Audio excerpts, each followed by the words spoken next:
je suis Benjamin Isoire, le président de l'APPMA, la truite du Haut-Verdon. Nous sommes au bord du lac de Castillon, car aujourd'hui nous alevinons avec des truites arc-en-ciel, parce que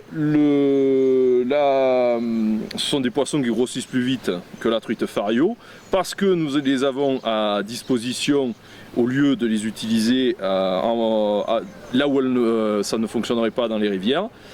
Et nous allons continuer cet effort, et si ça marche, eh ben après nous aurons une belle population d'arc-en-ciel, on va dire presque naturelle, dans le lac de Castillon. Et là, les arc-en-ciel, c'est que des femelles alors? C'est que des femelles, parce que pour éviter de perturber le milieu avec une reproduction ou on va dire un supplantage des farios dans leur milieu naturel.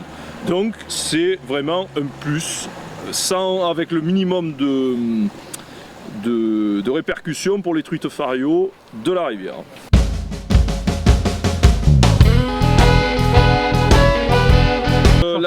La sélection par les femelles, c'est une sélection thermique. En montant la température, je ne pourrais pas dire dans le détail exactement, mais légèrement la température lors de la fécondation-incubation, eh ben, on ne produit que des femelles.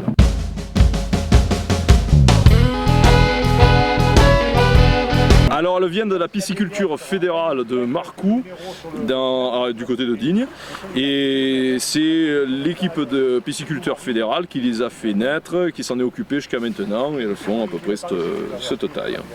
D'accord. Elles ont 6 mois. Et là pour la mise en eau, la température, Alors la température, ce qu'on a fait, c'est qu'on a pris de l'eau de la cuve, on en a mis dans les cuves de transbordement, et on a pris de l'eau du lac, et on les a mélangés.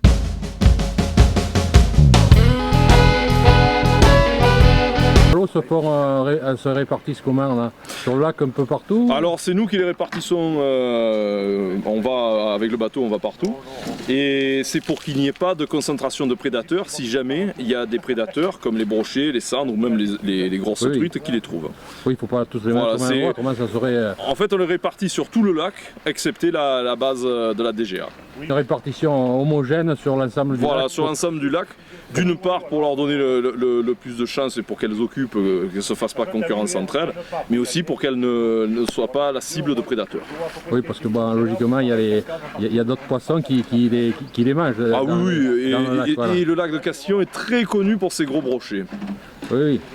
Et je dis très connu en France, des adeptes de brochets. Alors par contre on ne met pas de brochets ni de cendres parce qu'il y a un risque de contamination par des maladies. Actuellement dans les étangs de production de poissons de seconde catégorie, il y a un développement de parasites qui est inquiétant.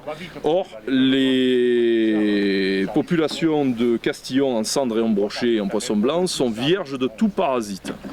Donc c'est un choix volontaire de ne pas mettre de la seconde catégorie.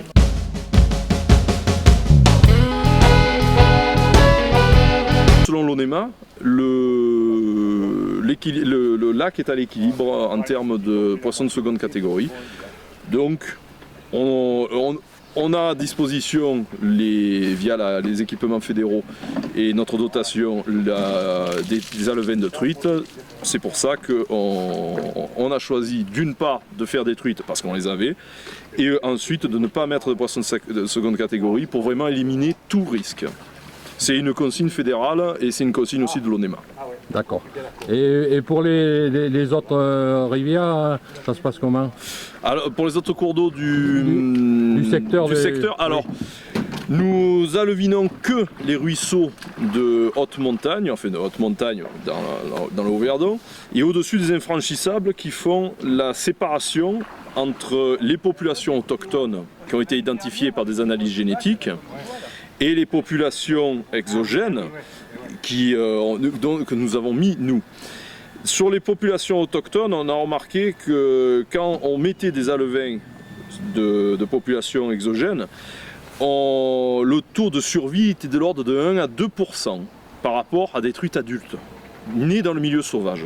Ça veut dire que sur 30 000 alevins qui étaient mis dans le milieu naturel, il n'y avait que quelques centaines qui devenaient adultes. Par contre, en montagne, c'est de l'ordre entre le quart et le tiers des poissons que l'on introduit dans le milieu naturel qui atteignent la taille adulte, et voire beaucoup plus. Donc, on a fait le choix de bien séparer les populations qui se reproduisaient naturellement et celles qu'on soutenait. Et pour le moment, ça a l'air de plutôt réussir. Et pour ceux qui nous diraient comment on peut séparer les populations, c'est qu'on a remarqué que les populations endémiques peuplaient de manière homogène une section de rivière jusqu'à ce qu'on appelle un infranchissable, c'est-à-dire une cascade, et qu'au-dessus, il n'y en avait pas. Naturellement, il n'y en avait pas, donc d'où alevinage.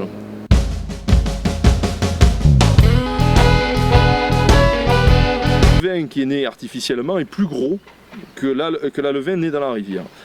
Dans les premiers temps de la vie, il va prendre la place de l'alevain naturel. L'alevain donc naturel meurt, mais dès qu'il y a un épisode climatique, que ce soit crue ou sécheresse, l'alevain exogène, génétiquement, il n'est pas prévu pour résister à ces aléas, et il meurt. Au final, on n'a plus l'alevain sauvage, ni l'alevain artificiel, et on a moins de poissons.